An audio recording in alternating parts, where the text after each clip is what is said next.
Hello दोस्त, आज दो तीन टॉपिक पे छोटे छोटे वीडियो है जिसमें RRB LP technician JE NTPC level 1 RPF और जो भी रेलवे का मिनिस्ट्रियल जेई की सारा एग्ज़ाम है वो इसका एससीए टेंडर में कौन कौन इंटरेस्टेड है। टीसीएस आईओएन और इडुक्वेटी कैरियर। सही में आरपीएफ का टेंडर था जो वेबसाइट पे आया था। एलपी की सीबीटी फिर कब होगा जब टेंडर ही नहीं हुआ।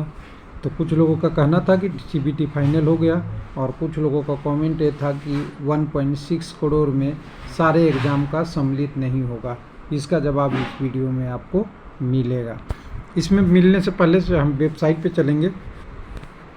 वेबसाइट पे देखेंगे, जब आपने देखा है तो टेंडर हमने सर्च किया तो टेंडर लाइव है जो 19/7 को ख़त्म होने वाला है, आप देख लीजिएगा। लेकिन यहाँ के कुछ क्वायरी भी आ गए हैं। इस क्वायरी को हम देखने के लिए यहाँ जाएंगे तो यहाँ पे एक कोरिजेंडम के रूप में आपको डाल दिया गया है। और कोरिजेंडम में अगर देखेंगे तो कोरिजेंडम का डालने का डेट आपका 4/7 को है। प्री बीड कब थी? 1/7/2024 को। तो सही है, ये डाटा सही है। इसके बीड को खोलेंगे तो इसमें हमें डिटेल दिखेगा कुछ। उससे दो तीन चीज़ें आपको क्लियर करना चाहता हूँ। पहले बहुत लोग भाग ले रहे थे इनके टेंडर में। इस बार की टेंडर में 2 ही लोगों ने क्वायरी के लिए गए हैं, जिनकी पेजों की क्वायरी 1 से 378 और 79 से लेके 80, यानी एक छोटा भाई और एक मोटा भाई है। तो एक भाई ने 2 ही पेज का क्वायरी दिया है, एक भाई ने पूरे 75 पेज का क्वायरी दिया है। तो समझ सकते हैं इंटरेस्टेड कौन है। तो टीसीएस आईओएन का मोस्ट प्रोबेबल है मिलने के लिए। लेकिन पिछला टेंडर डिस्चार्ज किया हुआ रेट हाई था क्या था वो नहीं पता मुझे। लेकिन दोनों को अगर देखते हैं तो दो आपको ये फाइनलाइज सारे एग्जामों के लिए इन्हीं दोनों में से ज़्यादा चांसेज है। जो इंटरेस्ट ही नहीं लिया, जिसके पास क्वायरी नहीं है, वो बीड शायद नहीं करते हैं। अब यहाँ पे अब दूसरा सवाल था कि आपका जो पहले वाला एग्ज़ाम था आरपीएफ का है या नहीं है। इसी की बात था ना। सही में लोग बोल दिए थे कि आरपीएफ का एग्ज़ाम है, लिखा हुआ है एफआरपी वगैरह नीचे, देखो नहीं, आपने पढ़ा नहीं। तो देखिए, उसको वेरीफाई करने के लिए छोटा सा इन्हीं क्वायरी में आऊँगा। जो टीसीएस ने क्वायरी किया है उसकी क्वायरी आप देख लीजिएगा। क्वायरी बढ़िया से हम देखेंगे, एक एक सर्च करके देखेंगे, कोई चीज़ छोड़ेंगे नहीं।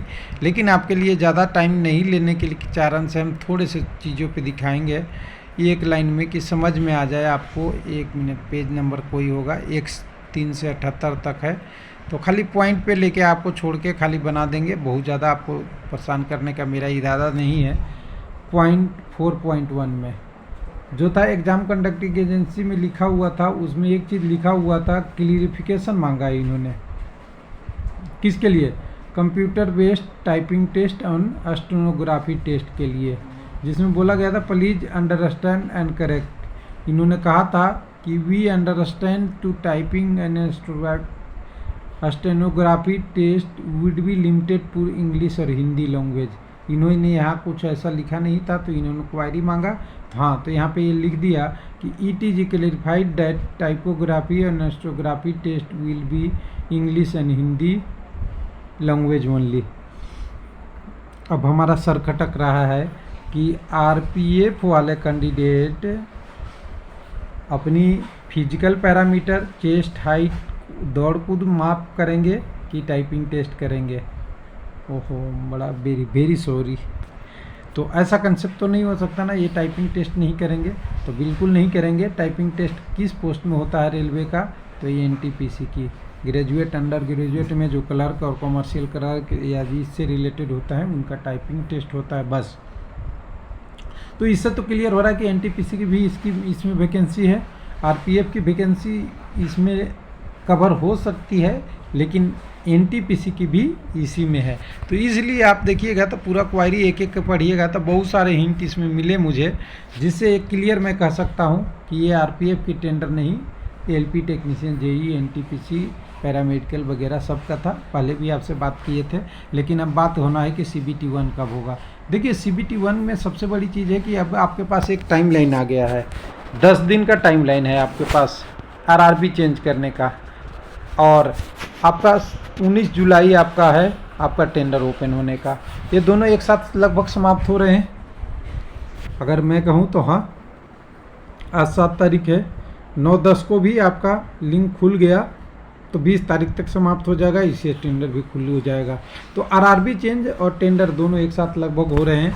अब इसके बाद टेंडर को 15 दिन में इवैल्यूएशन हो जाता है, 20 दिन में हो जाता है और फाइनल हो जाता है वो, और उसके बाद 10 दिन का नोटिस का, तो कम से कम 30 दिन तो लगेंगे ही। तो देखिए आपका जुलाई में तो एग्ज़ाम होगा ही नहीं है किसी हालत में, अगस्त के 15 तारीख तक किसी कंडीशन में आपका एग्ज़ाम नहीं होगा, उसके बाद ही होगा।